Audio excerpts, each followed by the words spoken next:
Welcome, everyone. We have a very special opportunity to have Monique de Maio back on our podcast.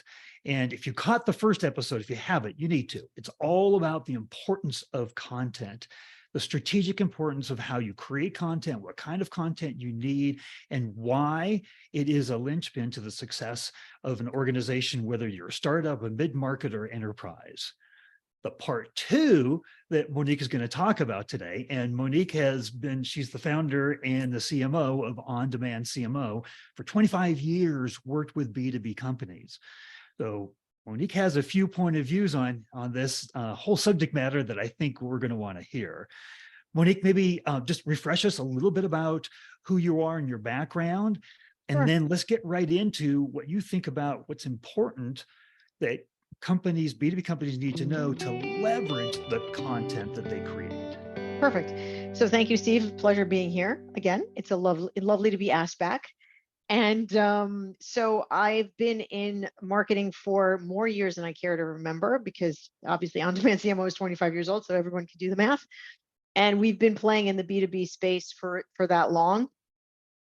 We specialize in what I'll say brands that are complicated to sell or to buy.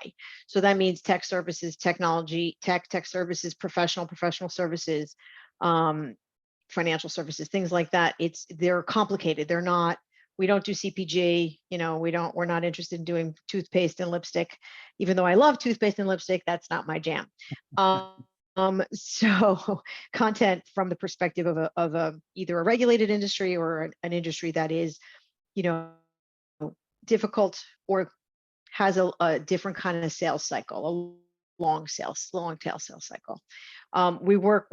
Typically we work with large mid-market companies. Usually they're privately held, unless they want it, and some of them come to us to prepare themselves to be sold or acquired, and that works out really, really well for them because we leverage content strategies for that, or strategies of content, sorry, to be clear. And then the enterprise clients that we support on a day-to-day basis use us for our content strategy.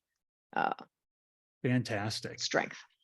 Well, so here's the key question, right? We all want to believe that the buyer's journey is very, very simple, very linear. It's a funnel. It goes down like this. And so it's easy to understand. It's easy to create content for if you just put the plan together. But you've got a little different point of view on that. Yeah, I think that if, that's actually some of the challenge that we have with some of our clients. We have to educate them a little bit that the buyer's journey is no longer as linear as we'd like to believe, or that their automation systems have them use. So, whether you're doing Eloqua, Marketo, Salesforce, any of these SaaS is also another specialty of ours. But the SaaS world kind of puts you in a bucket, and the buckets, I think, are having a challenge in staying up to date. So let me share my screen real quick and share with you. Can you see my purchase funnel? Yes, we can. And Perfect. For those that are listening on audio, you're showing the very traditional funnel of awareness, familiarity, consideration, purchase, and loyalty. It starts big at the top, gets small at the bottom. Yeah. Right. So in the old days, I'm talking even 5 years ago, 7 years ago, you had automation systems that were built around these stage gate process. And they sound really good on paper when you buy the SaaS product. But in reality, this is not exactly as linear as people are buying these days, especially not B2B. Remember the statistic that somewhere, depending on the statistic that you believe, somewhere between 60 and 70% of your B2B buyers have already done extensive research online before you even walk through the door for a sales call. So you're already half either in the bag or out of the bag, depending on where you sit and how much you have to ask this prospect what they've done, what they've seen. So that's the traditional purchase funnel. Typically, again, we were taught as marketers that, blog posts and press releases and education emails and case studies and articles are so good in the early stages, and then you have webinars and executive guides and videos, and then as you get further down the research consideration, you're going to do white papers and tech journals and research and reports and books. Well, this is today's purchase funnel. What I'm showing people who are listening and not watching is that awareness, evaluation, intention, and purchase has a circuitous, nonlinear paths that could start from an email, that could start from a blog, that could start from a webinar, go into organic search, can go to referrals, can go to, you know, looking at your competitors, could go to a sales meeting or whatever, and then back again. So the point is, you don't know at any particular moment in time where your buyer is unless you're really prescriptive about asking the questions and catching them where they are. So, which means it's almost like throwing spaghetti against the wall, because you have no idea whether the person who's reading your blog, intention stage, evaluation stage, or they're ready to pull the trigger because they love all of your blog content and they think you're the smartest thing since sliced bread, and they're going to buy from you no matter what. You have no clue. And so I'm here to tell you that you need to be ready to catch that buyer in every stage. What does that mean? Well, you've got to put control into the hands of the prospect. You can't control their buyer's journey because this is out of control. So don't even attempt to think that they're going to read your first email and then move on to your second email drip campaign, to then go to your banner ad and click through and then download your white paper and then come back and see your third banner ad. And then they're going to love your fourth email blast. It's not going to happen like that. You might see that in your marketing plan and you've developed it, but the reality is they've already checked out your competitor's website, they've downloaded your competitor's white paper, they've looked at your competitor's blog, they have decided whether or not you guys have something interesting to say. They will have judged you up one side, down the other, based on your content and where they find it. And to accentuate a point is all that happens before they actually get a chance, or before they even want to talk to you, like have a sales call. Right. So the prospecting call, and so I think I can, for those of you who want to see this is up for a second. I'm going to stop sharing now. But the reality is what this basically boils down to is that your buyer's journey is nonlinear, and you have to be prepared to give them the kind of content that they want. Now, we all know about avatars, and we know about, what is my customer avatar and what's my persona, and oh boy, that's so exciting. Except, do you have a handle on whether that IT director is a logical oriented person? Maybe they are, and maybe they're more emotional that day, and maybe they've already read 14 white papers. So what you have to get them with is some snackable content. Do you have any idea? No, we don't. Okay, so that means that you have to do it all. So that's why I rated content on a scale of 1 to 10, a 10. So what that feels like to me is it feels overwhelming. Totally. It feels like I have no idea then when my content's being produced. How do I try to, cascade somebody through my content in order to make a decision? You've kind of thrown up in the air everything that I used to know. So how do we try to then leverage that content? Right. In a plan, right? Yeah. That we can understand. So there's a lot of different strategies that we can employ, but several of them are, you have your owned and your earned, channels. And obviously you need to leverage both. What I mean by owned is, your website and your blog, those are owned. Earned channels is what happens outside of your four walls from your company. And it's important to have other people other than you say nice things about you. So obviously there's a place for PR, and we'll deploy a PR component if needed, as needed. We prefer to lead with marketing and content development and just really being smart in the right places at the right times. So you have to leverage things like content syndication. You have to leverage third parties to have either and or implied endorsements, but also that they are showing up when they're not looking for you, that you show up elsewhere. Some of the things we've done for clients which work really well is to buy URLs, which are comparative URLs. This is free advice, people, by the way, and would cost you a lot of money if you hired me. You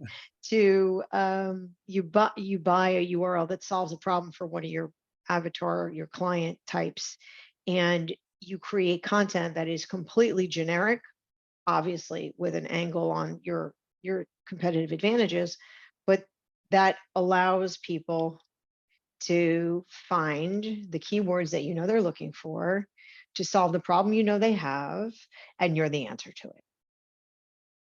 So that leads to a really interesting question, and that is that most websites today, or the URLs that you're talking about buying, they're not structured in the way that B2B buyers want to consume content. That's right. Because of that buyer journey that you just showed us, you have no idea what they're needing at what time. But the website and these URLs you're talking about need to be a self-service in terms of they need to be able to easily find what they're looking for. That's right. And so therefore, just simple things like, how do I find the industry that I'm looking for content? How do I find, if I'm a CEO versus a CMO versus a CIO, where's the information for me? Where are the pain points that I have, the problems that I have? Those things get hidden, right? Not intentionally, but Yes. just because we don't have a plan for it. So would you agree that's in that world of the buyer's journey that goes like this now, that making your content super discoverable, not only with the keywords, but on those URLs, on the website, is something that's incredibly important? Yeah. I mean, we will never do a website without SEO just built into it. Yeah. The other thing that we'll do, and this is, just tell me if you want to see it or not, but we'll create assessments that are free assessments, but gated, for our clients to go to and get a sense of where they are relative to their peer group. So we created one for Iron Mountain where there's a thing for SITAD, and SITAD is secure IT asset disposition, right? So you want to get rid of your old equipment. It has to be done securely. There has to be governance around it. There has to be proof of structural when they destruct something, the destructibility has to be authenticated. You have to be confident that these things are done properly, because an investment banking firm who will remain nameless was fined several $1 million because somehow a pallet of computers from their organization went missing, and they had no way to know until it was found. That's a problem. So Iron Mountain said, okay, well, we want to also, I said, well, they needed to solve a problem. They need more leads, but at the same time, they needed more qualified leads. And I said, well, if you wanted more qualified leads, you need to know more about the customer. So if you can ask this assessment tool, which we developed, it was a digital assessment tool. They go online, they put in their answers. Now I know who they are, what they do, what's concerning them, where they're at in their buyer's journey. And oh, by the way, at the end of their assessment, which took them all of somewhere between 3 and 6 minutes, they get a report. Thank you, Steve, for coming to this assessment. Your score is a big fat 35. You have a lot that you might want to consider based on your peer group. You're doing better than others here, but not so good here. And the industry standard is this, and all comes new research and all these data points. And now all of a sudden, I've provided so much value. You want to talk to me, don't you? Yes. Yes. There you go. Be smart. Don't go out there with nonsense and noise. Go out there and educate. Go out there, give them value for engagement. That assessment found its way into the marketplace through a variety of channels. Third-party syndication, it was in newsletters, it was in their blog, it was in partner channel, it was on LinkedIn, it was everywhere, because I don't know where you're going to come in. I just want to catch you. So what you did is you gave them data they did not have. Exactly. You gave them reference points they did not have. Correct. And this is a massive opportunity for every B2B company, specifically SaaS companies. We are all digital companies now.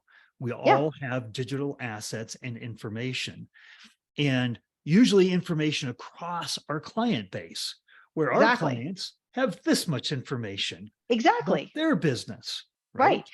Do you want to see this? Watch. I'll share you. It's actually so this can be deployed as a marketing lesson for all of us in a sense, because what is your ITAD score? I come here and I want to know where I'm at. Now the URL is Iron Mountain ITAD best practices IQ.com. Great. It's on my server. Okay.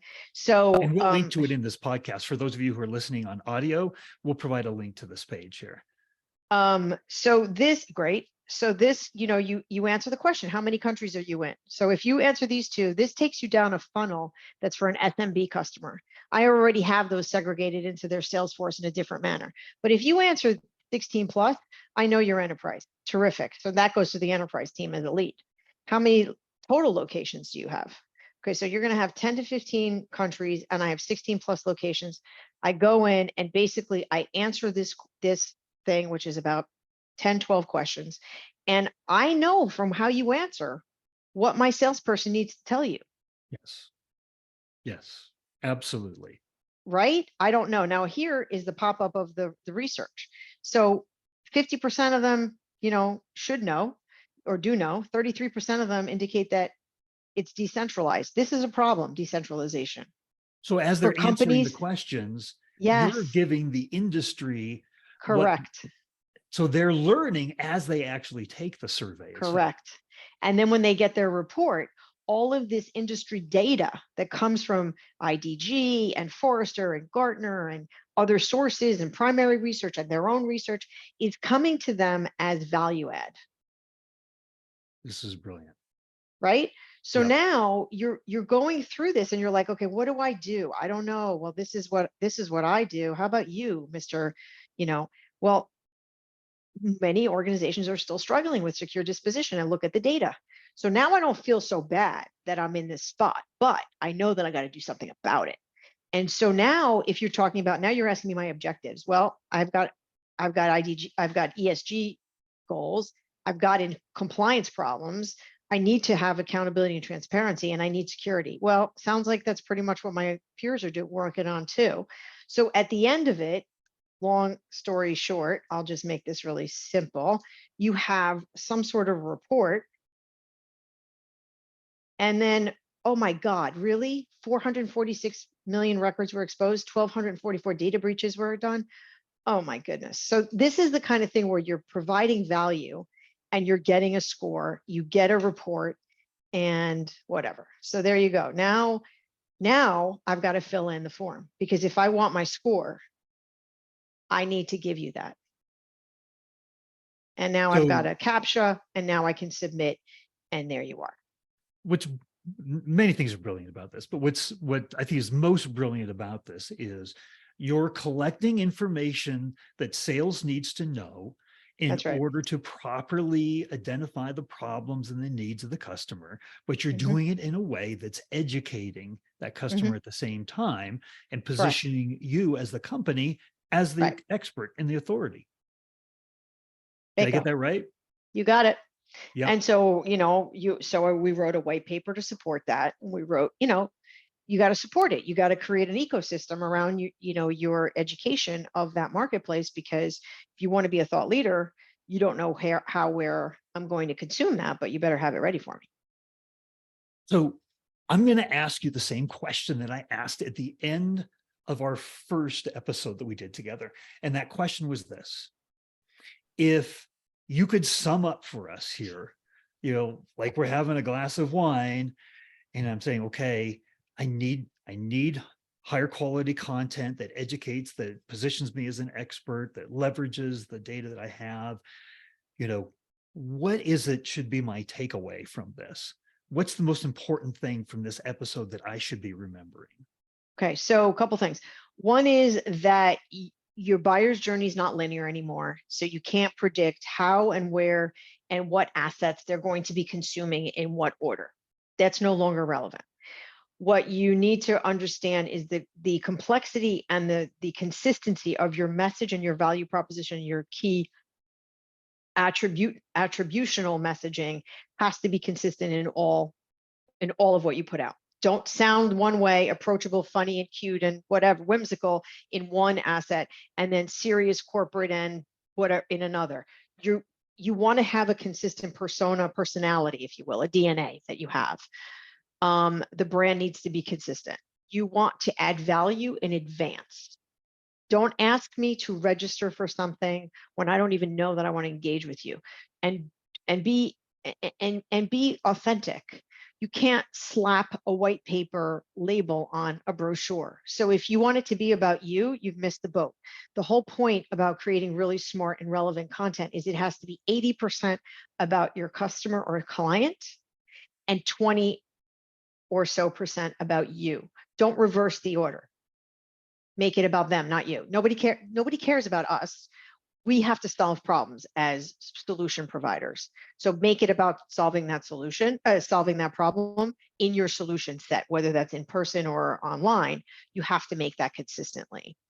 And when you're creating content, make it in all shapes and sizes so that you don't predict incorrectly how your prospect wants to consume it and in what format they want to consume it.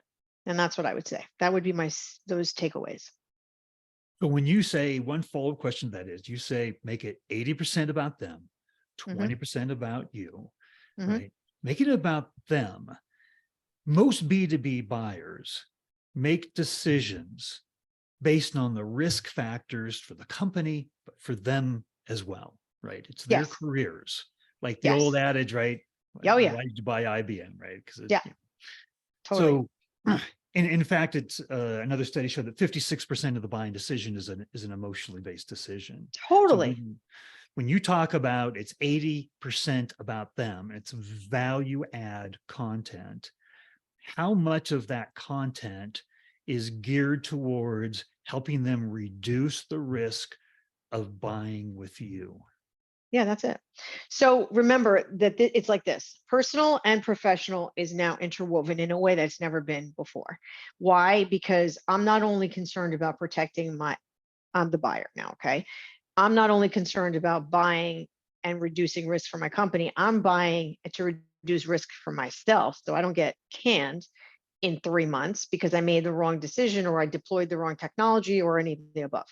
So I'm going to speak to you in ways that both touch you emotionally and intellectually. I'm going to get it a rational nod and I'm going to get an emotional nod because you have trust that my technology and my people together will protect you and your brand.